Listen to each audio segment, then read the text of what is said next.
nous parlons de la direction divine, investissement et finances.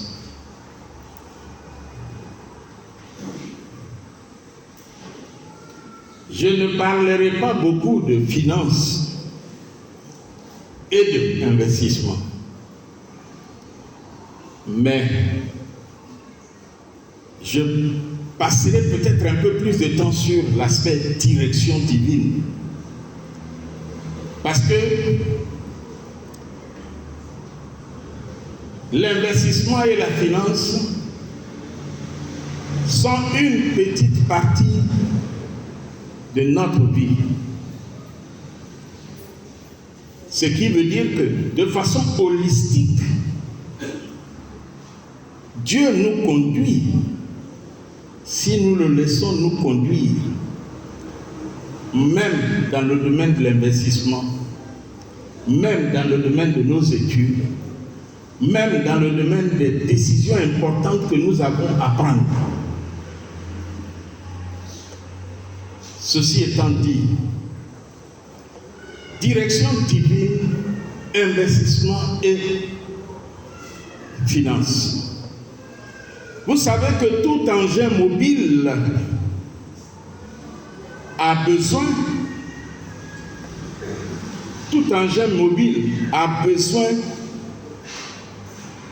d'un système de guidage, n'est-ce pas?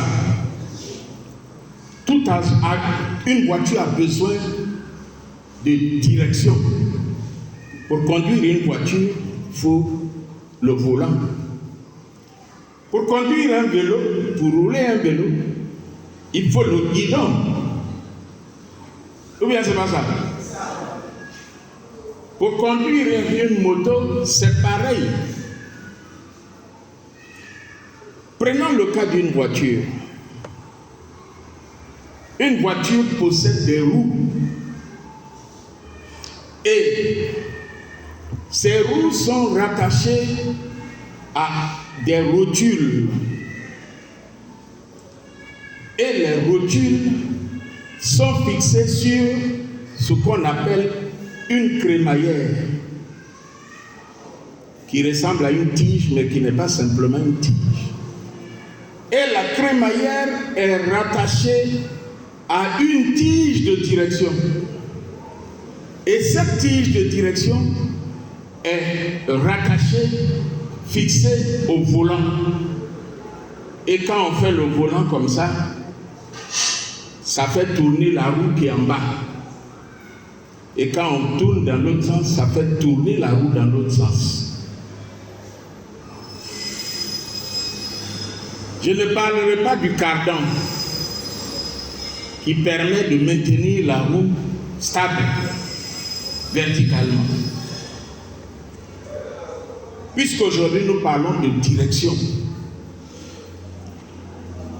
c'est le volant que le chauffeur va manipuler pour orienter sa voiture. Donc, l'engin peut se retrouver dans le décor si la rotule, qui est une petite pièce, se déboîte.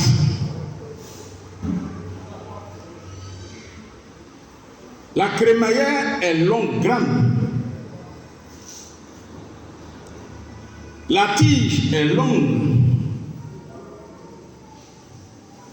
Le volant est circulaire. La roue est costaud. La plus petite pièce là, c'est la rotule. Si une rotule se déboîte, le chauffeur tourne la voiture à gauche, la voiture peut partir à droite.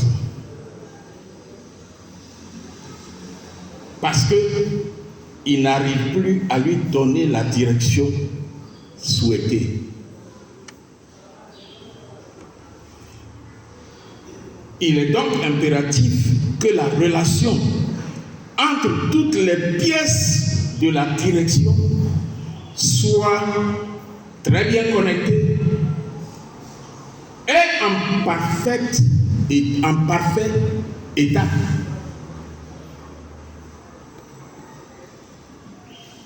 Dieu le Père, Dieu le Fils et Dieu le Saint-Esprit sont les pièces de la direction divine qui permettent aux chrétiens ou à un serviteur de Dieu d'être bien conduit vers le succès et vers le progrès. C'est pourquoi j'estime que ce thème est tellement important, tellement bon.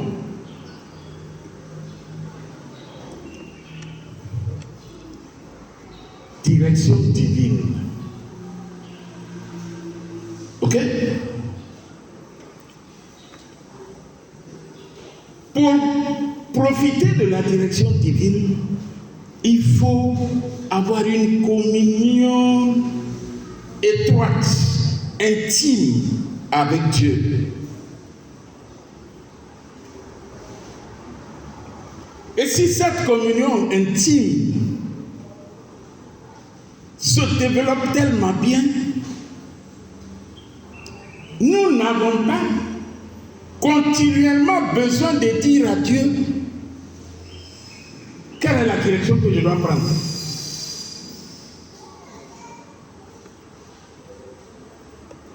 Je ne sais pas si vous m'avez bien compris.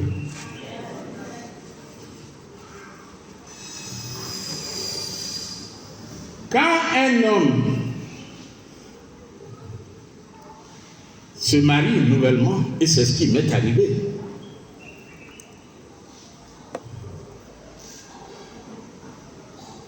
il va dans un supermarché pour acheter à manger, une pâtisserie pour sa femme, pour lui faire plaisir quand il arrive à la maison. Ou dans une pâtisserie. Et puis, il achète un croissant ou des croissants pour aller donner à sa femme. Qu'est-ce que la femme fait? Elle fait l'effort de manger le croissant. Comme ils viennent de se marier, pour ne pas décevoir sa femme, elle mange le croissant. Et puis, un autre jour, il va à la pâtisserie en rentrant chez lui le soir, et puis il achète un pain au chocolat ou des pains au chocolat. Et il constate que sa femme a mangé tous les pains au chocolat, alors que la première fois, il a mangé un seul croissant. Elle a mangé un seul croissant. Il dit, ah, donc ma femme préfère les pains au chocolat. La fois prochaine, s'il va au supermarché, à la pâtisserie, à votre avis, il va acheter quoi? Pain au chocolat. Pourquoi il achète pain au chocolat? Parce qu'il veut faire plaisir à sa femme. La deuxième raison, c'est quoi? C'est parce qu'il a compris ce que sa femme aime. Et donc, si nous avons une communion intime avec Dieu, nous allons comprendre ce que Dieu aime. Et Dieu, qui est Dieu, comprend aussi ce que nous aimons. Et nos désirs s'harmonisent à telle enseigne que nous n'avons même pas besoin de dire à Dieu, qu'est-ce que tu veux que je fasse? Dans quelle direction tu veux que je parte? Parce que nous le connaissons, c'est notre papa. Donc nous allons penser comme Dieu pense. nous allons désirer ce que Dieu désire.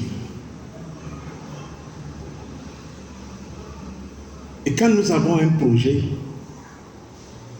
nous allons faire ce que ce passage de la Bible dit. Fais de l'Éternel tes délices et il accomplira les désirs de ton cœur. Mais pourquoi il va accomplir les désirs de ton cœur? C'est simplement parce que tu as fait de Dieu ton sujet de joie. Quand tu te réveilles au milieu de la nuit, ton portable n'est pas la première chose que tu regardes. Tu dis, Seigneur, merci. Parce que j'ai dormi 1 heure, j'ai dormi 2 heures, j'ai dormi depuis 22 heures, il est 2 heures du matin. Mais il y en a parmi nous. Et je mets au défi quelqu'un qui me dira, c'est pas vrai. Il se réveille à minuit, son portable. Et est-ce que j'ai reçu un message aujourd'hui? Or, si tu es en harmonie avec Dieu, avant même de tendre ta main pour prendre ton portable, oh Seigneur, merci. Je sais que tu étais là pour veiller sur moi et sur ma maison. Après ça, si tu veux prendre ton portable, tu prends. Donc, quand on est en harmonie avec Dieu, même quand on a envie de désobéir, aussitôt, notre conscience nous dit, on dirait que tu vas sur un chemin que Dieu n'aime pas. C'est la même chose quand vous avez des couples qui sont tellement liés que quand le mari ou la femme se retrouve en danger, si la femme est en danger, le mari sent ça. Automatiquement, il prend son téléphone. Chérie, tu es où? Tout va bien? C'est la même chose, ça se passe avec Dieu.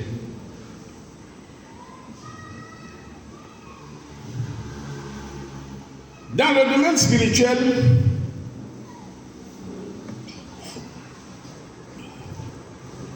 l'avertisseur, c'est le Saint-Esprit.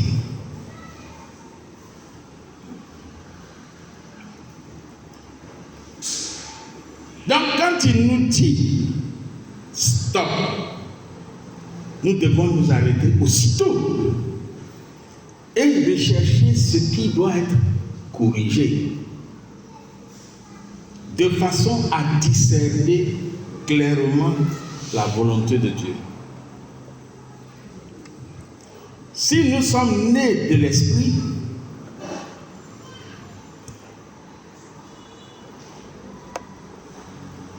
nous pouvons dire,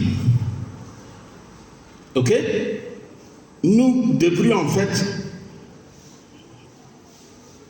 dire sans cesse, Dieu m'a conduit. Quand nous regardons en arrière,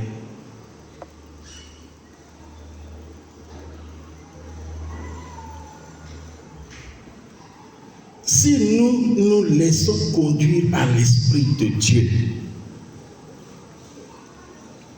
nous devrions à tout moment regarder derrière et puis dire, là où je suis arrivé là, Dieu m'a conduit.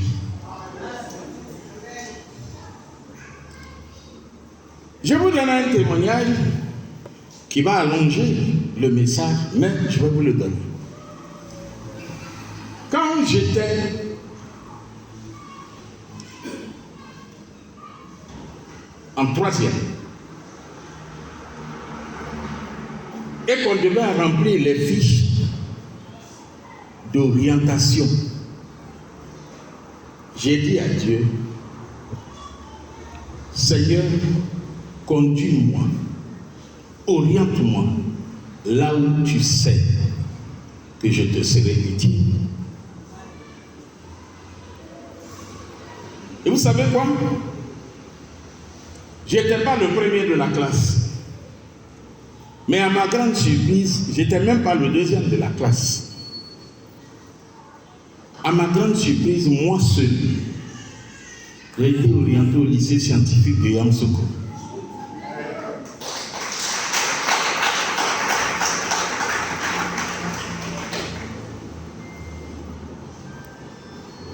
Arrivé au lycée scientifique, c'est un lycée où il faut travailler dur.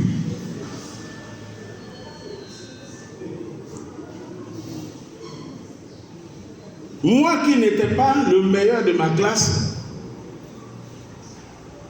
j'ai partagé la chambre avec Mamadou qui était le meilleur élève de la région de Man.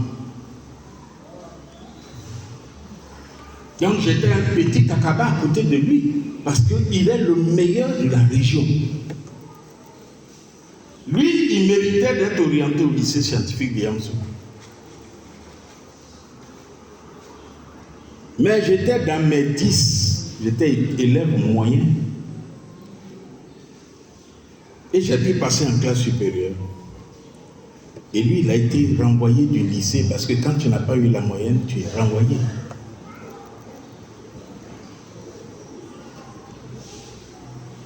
Et j'ai pu faire la première au lycée scientifique de Yamoussoukro.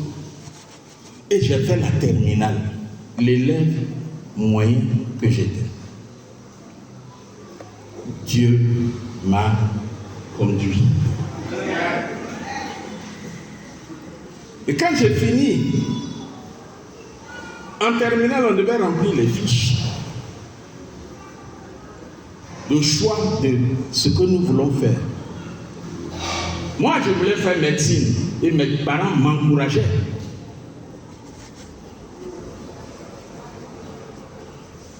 Et quand les orientations sont sorties, j'étais orienté en CBG, qui est chimie, biologie, géologie.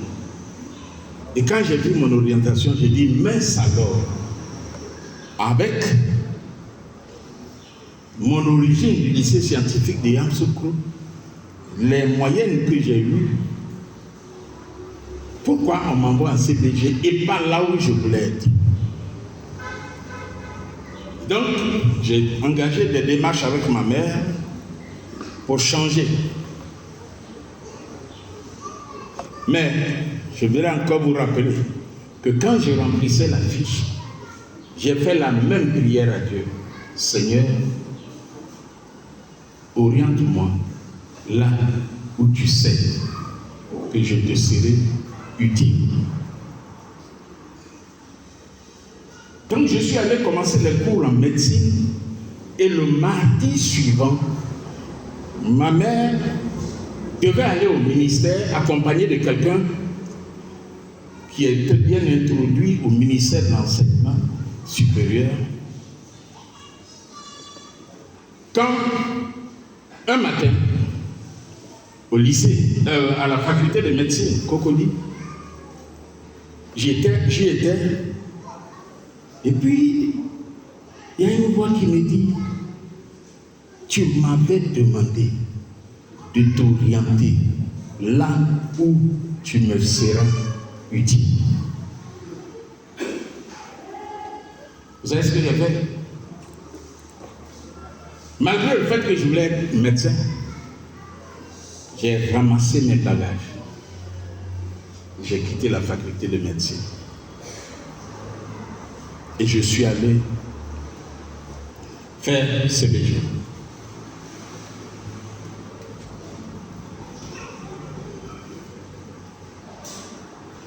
Chers serviteurs de Dieu, c'est bon quand Dieu vous conduit.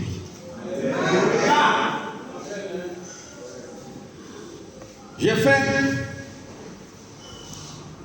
CBG et ensuite orienté pour faire géologie. Et j'ai fait une maîtrise en géologie. Et l'année où on terminait en maîtrise de géologie, j'étais le meilleur étudiant ivoirien.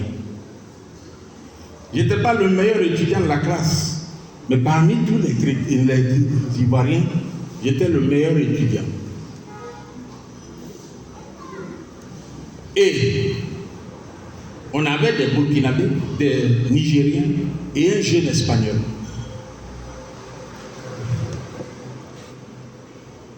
Et je priais avec des amis sur le campus par rapport à la fin de l'année, les examens et autres.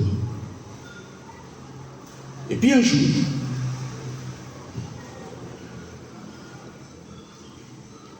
encore en chambre, j'entends cette voix qui me dit « Tu ne feras pas ta spécialisation en géologie. Tu vas faire la céramique. » J'ai dit « Mais c'est quoi encore cette histoire de céramique? Je ne connais pas. Ce que j'ai fait, c'est géologie. Ma maîtrise est en géologie. »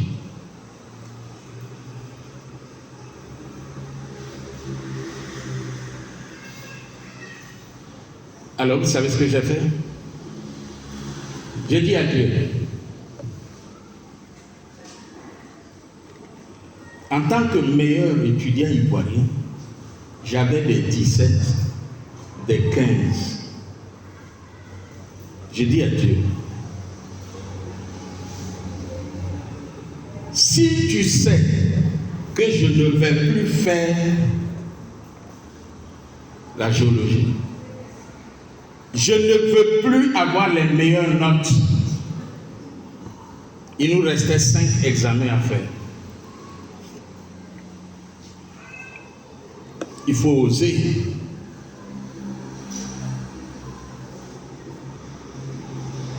Et vous savez quoi?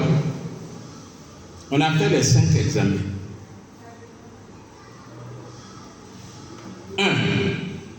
Une première note est sortie avec un des profs avec lesquels j'avais des 17 et des 15. J'avais 12. Et puis il y a une matière, le prof venait d'arriver et on a fait son examen. Je suis allé lui demander ma note. Il m'a répondu ceci. Il dit, ceux sur qui je comptais pour avoir les meilleures notes, ce sont eux qui ont eu les plus mauvaises notes. Et il ne m'a pas donné ma note. Et puis je suis parti. Les autres notes, je ne les ai pas vues. Mais j'étais en classe, lorsque un de mes amis qui était allé le voir pour voir lui sa note, il est venu me dire, lui il ne savait pas ce qui se passait, et il ne sait pas ce que le prof m'avait dit. Mais pendant qu'il faisait tourner les copies, il a vu ma note et il est venu me dire que tu as eu 5 sur 20. Et quand il m'a dit ça, j'ai tiré la conclusion. Je vous ai dit, je n'ai pas vu les 3 autres notes. Je ne ferai pas de spécialisation en géologie. Mais je vous précise qu'en tant que meilleur étudiant ivoirien d'alors, le professeur qui était le chef du département avait pris lui-même mon dossier. Il m'a trouvé une école en France, à Clermont-Ferrand. Il s'appelle professeur Camille Jean. Si vous le connaissez, demandez-lui, il me connaît très bien. Il est maintenant à la retraite, il est âgé, très âgé. Il m'a trouvé une école. Et un jour, comme je ne devais plus faire géologie, donc j'ai fait des demandes d'école en France et en Grande-Bretagne. Et le Seigneur a permis que j'ai une inscription en France, l'université de Limoges, et une inscription en Grande-Bretagne. Et là encore, il fallait retourner à Dieu pour demander je vais où. Et j'ai dit à Dieu, je vais en France ou bien je vais en Grande-Bretagne. Et j'ai dit à Dieu, si tu sais, comme tu es mon papa, que je dois aller en France, je veux aussi que la deuxième école de France m'accepte. Mais si il me refuse, elle me refuse, je vais en Grande-Bretagne. Je ne savais pas comment j'allais partir, je n'étais pas boursier, parce que si j'avais accepté l'établissement que me proposait le chef de département, il allait se battre pour son meilleur étudiant. Et puis, les vacances sont arrivées, je suis rentré sur Dabou où étaient mes parents. Et puis, un jour, je suis venu à la scolarité, enfin à l'université, et je suis allé saluer mes directeurs. Et quand je suis allé, je les ai quittés, je suis allé à la scolarité. Et entre-temps, le professeur de France, Clermont-Ferrand, a appelé pour demander au chef de département, professeur Camille Lejean, ton étudiant là, il vient ou il ne vient pas? Et ils sont venus, ils m'ont cherché jusqu'à me retrouver à la scolarité et ils m'ont demandé, tu vas ou tu ne vas pas? Parce que le prof là, il t'attend. Je leur ai dit, je ne vais pas. Et je ne vais pas faire géologie. Quand je suis rentré chez moi, à Dabou, ma mère m'a dit, mais pourquoi tu leur as dit ça? Tu aurais pu leur dire que tu viens. Et puis à la fin, si tu ne vas pas, ça ne fait rien. Je leur ai dit, je suis convaincu que je ne dois pas y aller. Donc je ne voulais même pas m'embrouiller moi-même. Chers amis, je n'étais donc pas boursier. Et à un moment donné, j'avais voulu arrêter. Puis ma mère dit, il faut y aller. Va faire ta céramique. Je vais te soutenir financièrement. Elle a payé mon billet. Et je suis parti.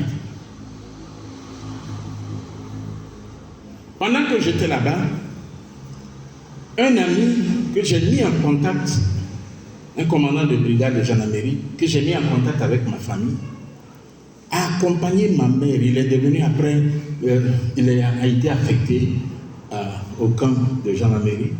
Et il a accompagné ma mère voir le ministre Bala Keïta.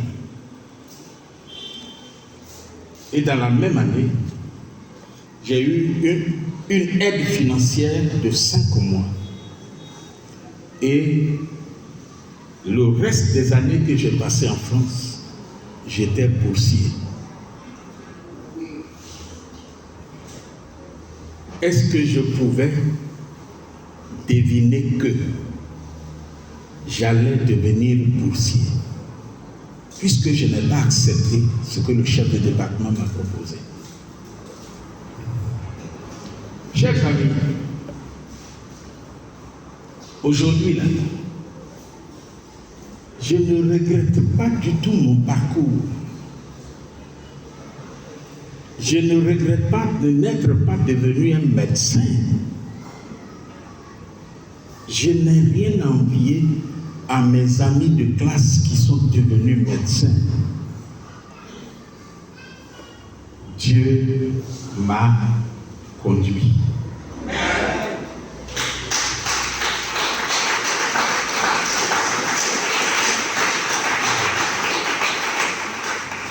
Et chaque jour que Dieu fait, Dieu marque un point dans ma vie.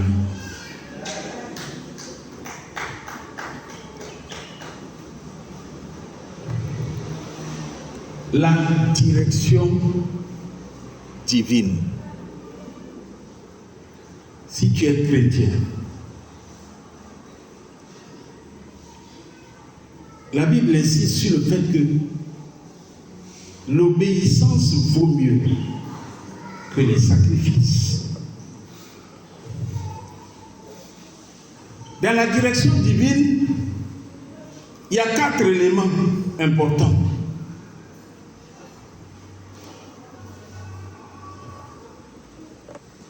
Instruire, diriger, conseiller et superviser.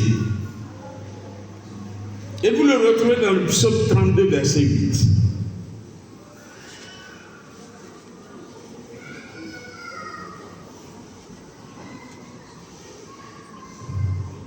Je lis, je t'instruirai, je te montrerai la voie que tu dois suivre, je te conseillerai, j'aurai le regard sur toi. Et vous savez quoi? Quand tu décides d'obéir à Dieu et de suivre sa direction, les palabres qui surgissent, les difficultés qui surgissent ne sont plus tes batailles à toi.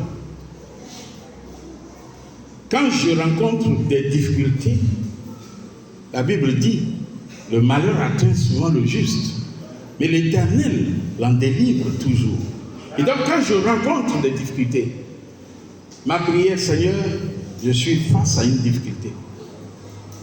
Mais le chemin que j'ai pris là, c'est toi qui m'as dit de prendre. Donc par là qui est là, c'est pour toi. Trouve-moi la solution. Et c'est pour ça que tous mes amis, très souvent, se demandent comment je fais. Ma mère, qui n'est plus, avait une confiance forte en moi. Parce que quand il y a un souci, il y a un problème, je parle à l'Éternel et je peux me réveiller le lendemain matin avec la solution. Et je lui dis, voilà ce qu'il faut qu'on fasse. Quand j'étais étudiant, chercheur en France, quand notre équipe de recherche, 2 professeurs plus les autres étudiants, on avait une préoccupation et qu'on est bloqué, le lendemain, je partais dire au professeur, j'ai trouvé la solution. Et il me disait, tu as fait comment pour trouver?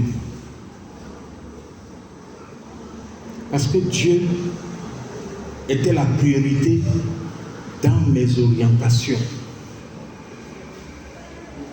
Et comme je vous ai dit au début, si tu as cette intimité avec Dieu,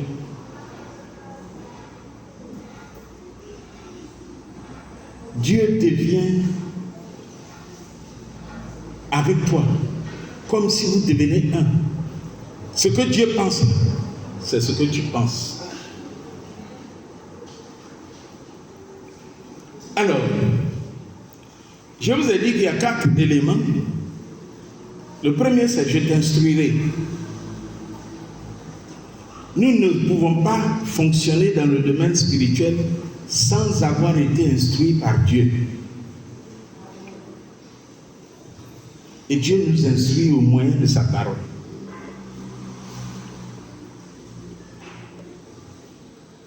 Jésus a dit, venez à moi vous tous qui êtes fatigués, Matthieu 11, 28, 29.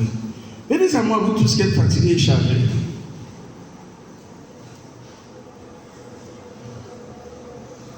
Et je vous donnerai du repos.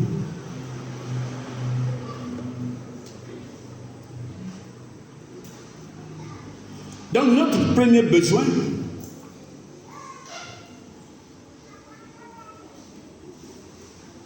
c'est de prendre le joug de Jésus. Et nous recevrons les instructions de sa part.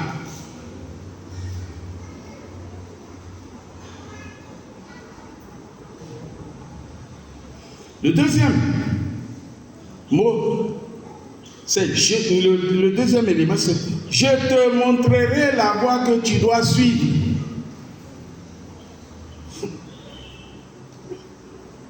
Un jour, je devais venir sur Abidjan. Je vous ai dit que j'habitais Dabou. Je devais surveiller un examen à l'université de Nangui-à-Bourgois. Puis au milieu de la nuit, je fais un rêve où c'est comme si j'ai garé ma voiture au parking de l'université de Cocody. Et puis il y avait quelqu'un qui était derrière ma voiture, mais une corde était attachée devant. Puis il tirait sur la corde et la devanture de la voiture se froissait. Je me suis réveillé, quand j'ai vu ça, j'ai dit Seigneur, si tu sais que demain matin, si je vais à l'université, je vais avoir un accident, je t'en supplie. Fais que demain matin, j'ai une crevaison. Il me fallait 40 minutes pour être à l'université. Et quand il restait donc 40 minutes, je suis allé prendre ma voiture. Le temps de sortir la voiture de la cour, du garage, je me rends compte qu'il n'y a pas de crevaison, mais je n'avais aucun frein qui tenait. Je me suis débrouillé, j'ai garé la voiture dehors, j'ai appelé un mécanicien, il y avait un garage à côté de la maison. Et le mécanicien vient, il dit, mince, je suis obligé de démonter les roues. Il me restait 25 minutes pour être à l'heure. J'appelle ma mère. Maman, tu peux me donner ta voiture avec ton chauffeur? Elle dit, il n'y a pas de problème. Je n'ai pas de déplacement à faire. J'appelle le chauffeur, il arrive avec la voiture de ma mère. Je lui dis, chauffeur, Jean-Marie, il s'appelait, tu vas m'accompagner à Abidjan. Il dit, oh, je sors toujours avec mon permis. Mais aujourd'hui, je ne suis pas sorti avec mon permis. Oh, pour aller là où il habitait dans les gloglots de Dabou et revenir, il faut au moins 15 minutes. Et j'ai dit, le Seigneur ne veut pas que je parte.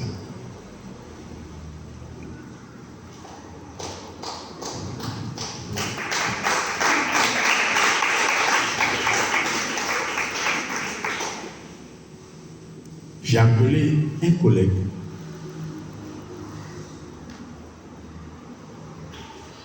Puis je lui ai dit tout.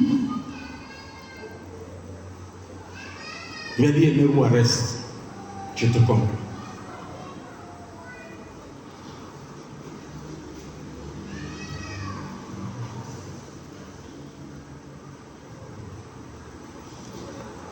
Mes chers amis, si tu n'as pas d'intimité avec Dieu,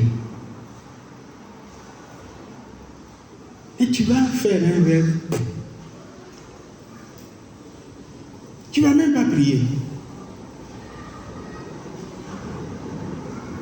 Si Dieu ne me connaissait pas, il sait que j'aime mon travail. Quand on me donne du travail, j'aime le faire. Et je le fais de tout mon cœur et à fond. Il sait que si j'étais sorti et que j'avais une crevaison, j'ai un pneu secours, j'allais changer le pneu, il n'y avait rien qui allait m'arrêter. Il a préféré faire pire qu'une crevaison. Je n'avais pas de frein.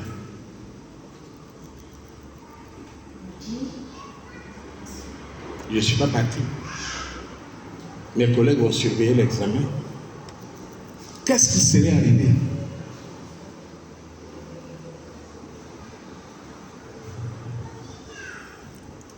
Je te montrerai la voie que tu dois suivre. Ce qui fait que quand je dois voyager, effectuer un voyage, je dis à Dieu, toi, tu es mon papa. Tu sais, si je dois faire le voyage, j'ai l'argent pour payer mon carburant, j'ai la voiture qui est en bon état, etc., etc. Mais tu sais, si je dois y aller. Et si tu es convaincu que je ne dois pas y aller, trouve le moyen de m'empêcher comme tu m'as empêché là. Et si Dieu m'empêche, même s'il y a 1 milliard au bout du voyage, je n'irai pas. Parce que je préfère que lui me guide. Le troisième élément, c'est je te conseillerai. On peut avoir l'instruction qui convient. On peut avoir la direction dont nous avons besoin. Et on peut malgré tout échouer.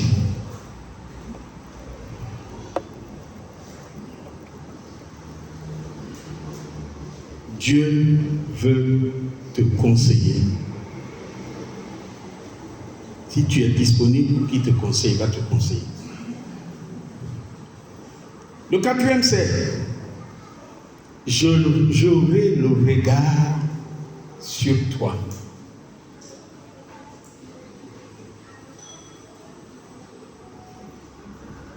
Si tu es convaincu que Dieu a le regard sur toi, quand tu t'en vas,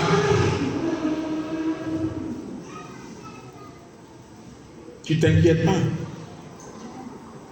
Mais en plus, quand tu t'en vas, tu te dis, il est là, il me voit. Très bien. J'ai préféré parler un peu plus de ça.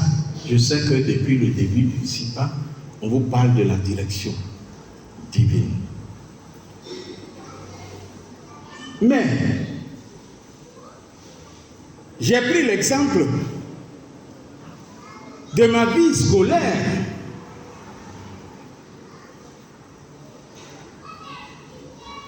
Mais c'est la même chose, et là je passe au point investissement. C'est la même chose, c'est le même Dieu. Si je veux faire un investissement,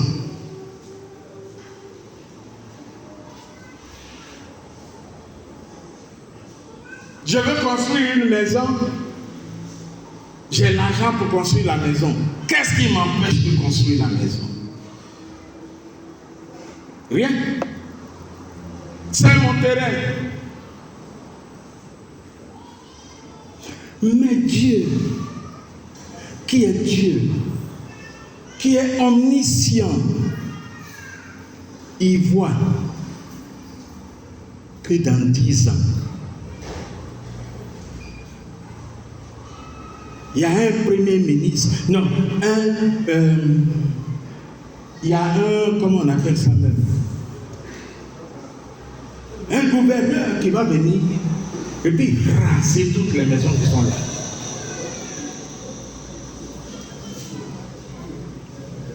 Mais donc quand Dieu te disait, il ne faut pas construire la maison là.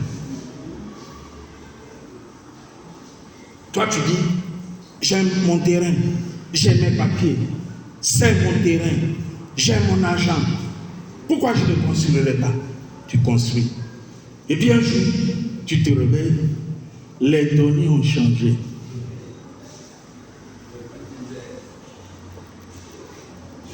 Aïe, pourquoi c'est ma maison? Pourquoi Dieu t'a permis ça? Quand tu prends le temps de réfléchir et de retourner en arrière, tu te rends compte. Mais je ne me suis pas laissé conduire par Dieu. Je me souviens que une voix me disait, ne construis pas ici.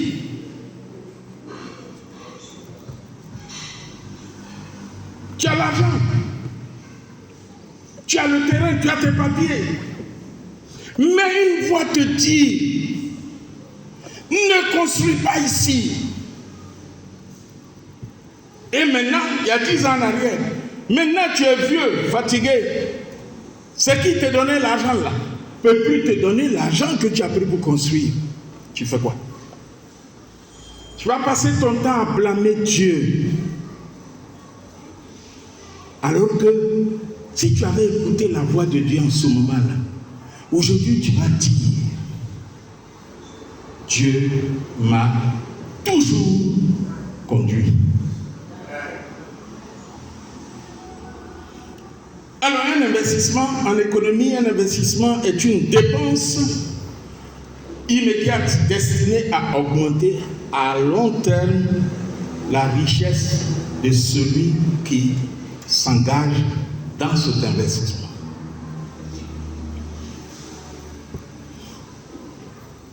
Dans une entreprise, un investissement sert à augmenter la productivité.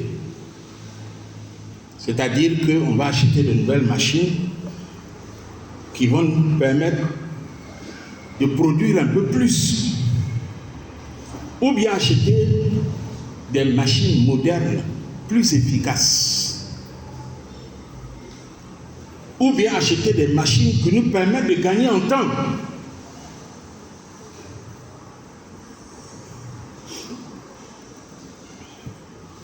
Et en général, les entreprises, avant de s'engager dans ce genre d'investissement, ils regardent. Je fais l'investissement, le retour sur l'investissement me revient quand? Dans 1 an, dans 2 ans ou dans 10 ans. C'est-à-dire que si j'ai mis 10 millions pour acheter cette machine, dans combien de temps j'aurai récupéré mes 10 millions? C'est important de regarder ça. Si tu dis j'ai l'argent pour investir, pour acheter les machines, là tu achètes les machines.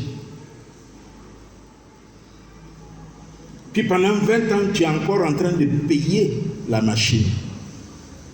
C'est lui qui a investi son argent et qui a réfléchi sur le retour sur l'investissement et qui dure 2 ans, 3 ans. D'ici 2 ans, 3 ans, il commence à prendre le bénéfice, à profiter du bénéfice, du retour.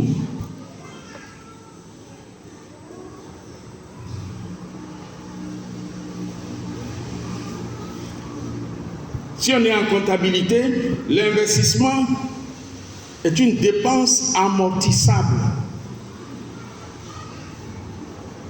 qui vient augmenter le patrimoine, donc qui vient augmenter les biens de l'entreprise.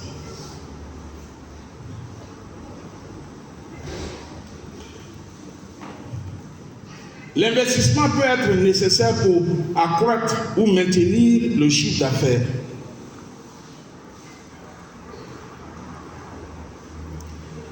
Il y a plusieurs types d'investissements. 3 types. Il y a les investissements corporels, les achats de biens, meubles et d'immeubles, des terrains, des usines, des machines, du matériel. Je vous ai dit l'année dernière l'importance d'acheter des terrains. C'est un investissement. Vous achetez le terrain aujourd'hui, dans 10 ans, vous l'avez acheté 1 million aujourd'hui, dans 10 ans, il coûte 30 millions, 50 millions. Il n'y a pas un code d'épargne qui va vous donner ça. Il y a les investissements incorporels, c'est-à-dire les achats qui augmentent la valeur du patrimoine de l'entreprise, mais qui ne sont pas palpables, contrairement aux investissements corporels. Par exemple, vous achetez des brevets, des licences ou des fonds de commerce. Ce sont des investissements incorporels. Les investissements financiers, il y a les achats d'actions, je vous en ai parlé l'année dernière. Il y a les achats d'obligations et qui augmentent le patrimoine financier de l'entreprise. C'est-à-dire que vous achetez des actions, et ça se fait à Abidjan, à Bourse des Valeurs, vous achetez des actions. Ok? Ces actions prennent de la valeur. Comme je ne sais pas si je vous ai donné l'exemple d'une dame qui a acheté, lorsqu'ils ont lancé les actions de Sonatel, ça coûtait 20 000. Une commerçante Elle avait 20 millions quelque part. Elle a mis les 20 millions, elle a acheté 1000 actions. Et chaque fois, ça prend de la valeur. Mais en plus de prendre de la valeur, chaque année, elle recevait les dividendes d'à peu près 5 millions. Et puis un jour, son fils qui suit son compte pour elle, parce que tout ce qui l'intéressait, c'était les 5 millions qu'elle recevait chaque année de dividendes. Et puis un jour, son fils qui suit les comptes lui dit: maman, est-ce que tu sais que tu as presque 200 millions quelque part, alors qu'elle n'avait mis que 20 millions? Elle dit: où ça? Et il lui a dit: maman, tu avais mis 20 millions pour acheter des actions de Sonatel. Aujourd'hui, une action qui coûtait 20 000 coûte 189 000. Donc elle avait 189 millions sur son compte. Sans compter les 5 millions qu'elle recevait, 5 millions et quelques qu'elle recevait chaque année. Donc, c'est un investissement financier. Ce n'est pas réservé uniquement aux païens.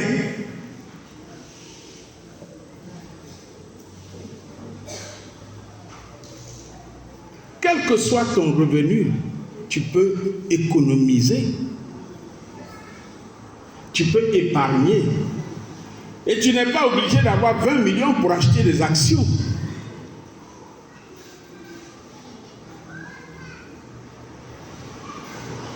Les obligations, c'est quand l'État a besoin, par exemple, un État, ça peut être la Côte d'Ivoire, ça peut être le Niger, ça peut être n'importe quel pays, a besoin de capitaux. Et ils vont lancer des obligations. Ils peuvent, par exemple, dire on veut tel nombre de milliards.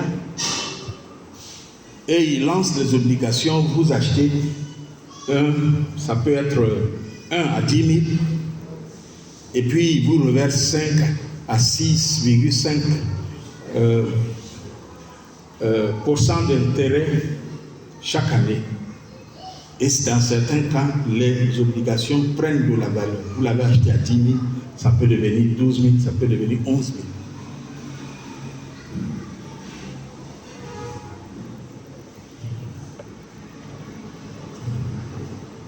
Donc, mes chers amis, les finances. Pour faire les investissements, il faut trouver l'argent. Alors, où est-ce qu'on va aller trouver l'argent?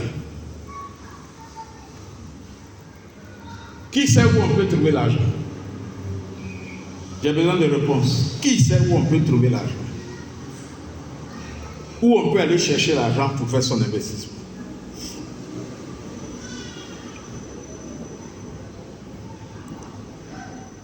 Bon, si vous ne répondez pas, je vais vous aider. On va puiser dans l'argent de l'église, la quête de l'église. N'est-ce pas? Pourquoi vous dites non? Ce n'est pas l'argent qui est là-bas. Hein? C'est pour Dieu. Alors ne faites pas ce que certains serviteurs de Dieu ont fait. Ils ont pris l'argent de l'église pour aller faire l'argent en vitesse lorsqu'il y avait les placements. Ne faites pas ça.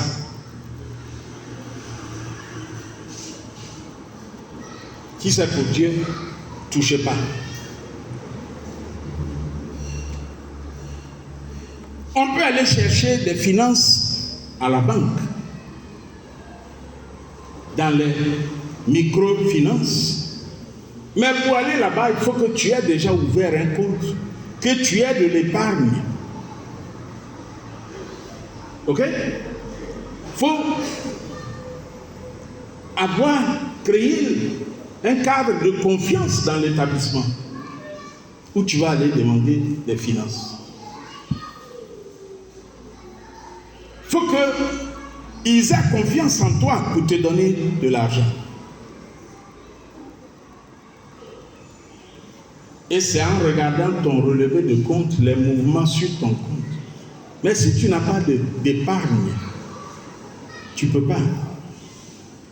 Même pour construire une maison, tu as besoin d'un crédit pour construire.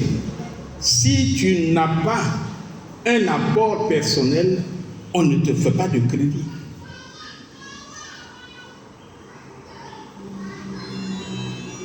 On peut trouver de l'argent avec les usuriers. Les gens qui te prêtent 1 million et puis ils te disent que tu dois rembourser 1 million de plus, c'est-à-dire que tu dois leur rembourser 2 millions. Et je ne vous conseille pas ça. Parce que quand ils vont te prêter 1 million, entre-temps tu as donné ta maison en garantie, si tu n'as pas pu rembourser, ils prennent ta maison ou ta voiture.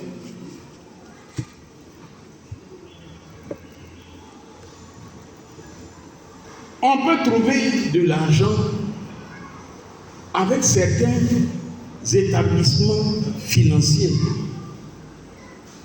Il y a des organismes, c'est leur travail de prêter. Ils peuvent prêter pour des petits projets. 200 000, 500 000. Mais il faut aller chercher l'information. Il faut aller sur Google. Il faut se renseigner dans son pays. Quel est l'établissement qui accompagne les petites entreprises? Et si tu as une grande entreprise, quel est l'établissement financier qui t'accompagne? Mais tu payes pour qu'il t'aide.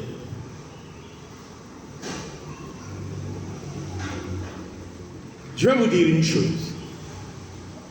Nous sommes dans un monde où il y a beaucoup d'argent qui cherchent preneur.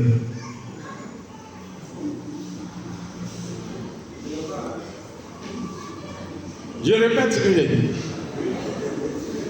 Nous sommes dans un monde où il y a beaucoup d'argent qui cherchent preneur.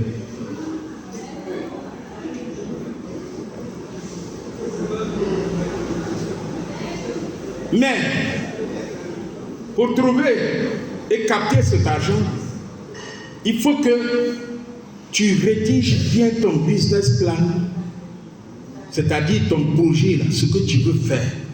Puis tu rédiges ça bien et tu dis combien ça va te rapporter sur 1 an, 2 ans, 3 ans, 4 ans, 5 ans. Si tu le soumets et qu'on analyse, ils peuvent t'accompagner.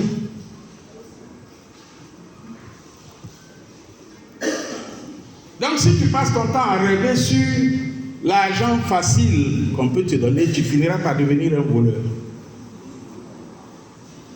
Et comme la Bible le dit dans les Proverbes, ce n'est pas forcément bon d'aller chercher qui va te prêter de l'argent.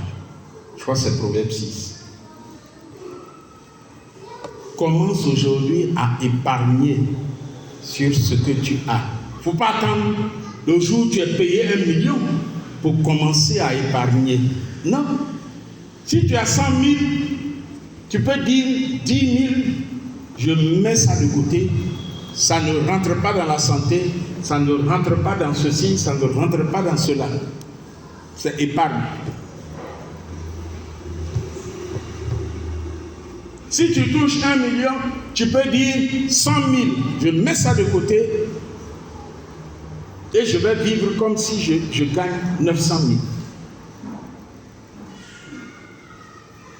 Et puis le jour où ça atteint le montant que tu peux prendre pour demander un crédit, tu vas demander.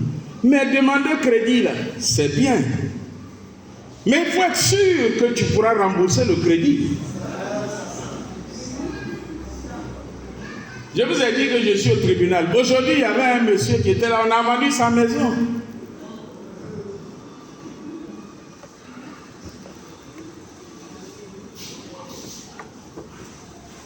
On a vendu sa maison.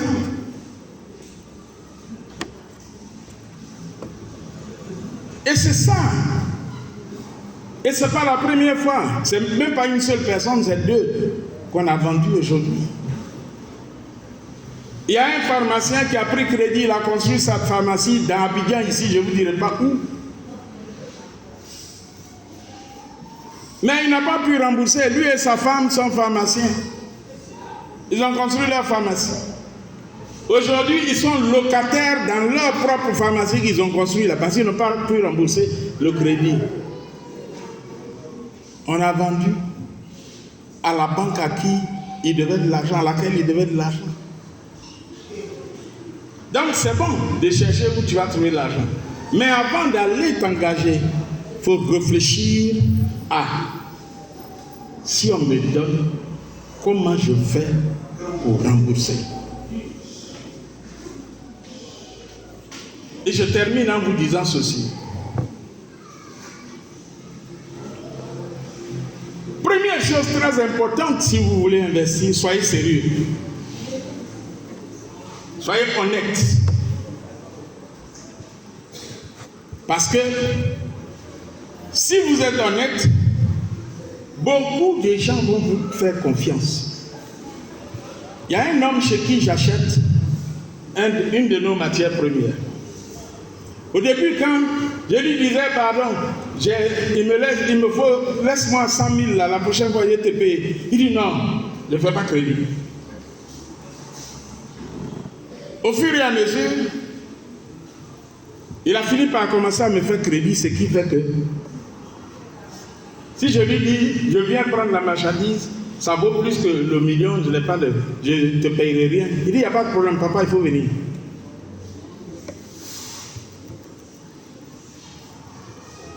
La confiance s'est créée. On appelle ça crédit fournisseur.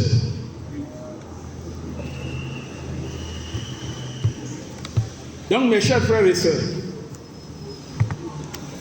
ne rêvez pas de vivre et de devenir grand type sur l'argent des autres. Commencez par prendre le risque sur ce que vous avez.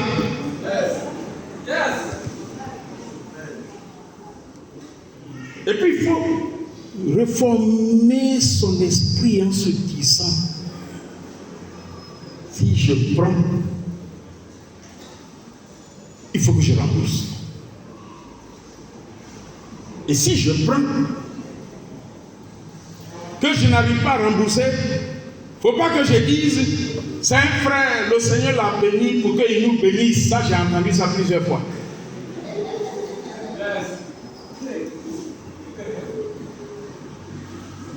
Il faut rentrer chez toi et puis tu regardes tout ce que tu as qui a de la valeur. Va vendre. Puis tu lui rembourses. Parce que quand tu retiens ce qui ne t'appartient pas, tu bloques ta bénédiction.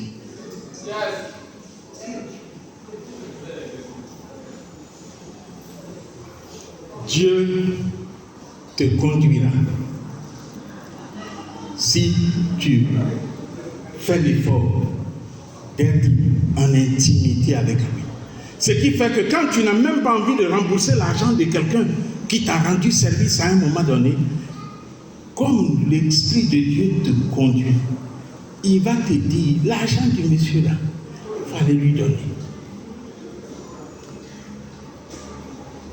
Et il va te dire, c'est moi qui ouvre les portes. Donne-lui son argent.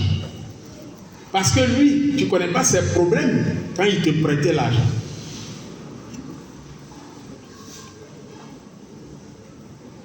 Et ce que tu ne sais pas, c'est que le fait que tu ne lui rembourses pas là, lui, il peut être dans son petit coin en train de souffrir. Et puis il dit, Seigneur, mon Dieu, le monsieur là, il ne veut pas me rembourser mon argent. Quand il me voit, il prend un autre chemin. Seigneur, il faut le punir. Comme ça, il va savoir que mon argent là, ça ne lui rend pas service. Mais, toi tu es là, tu ne veux pas lui rembourser. Et tu prends toutes les malédictions qu'il prononce. Or, si tu décides de lui rembourser, quand il lance la flèche de malédiction, le Seigneur détourne la flèche Parce que tu es dans les dispositions de lui rembourser.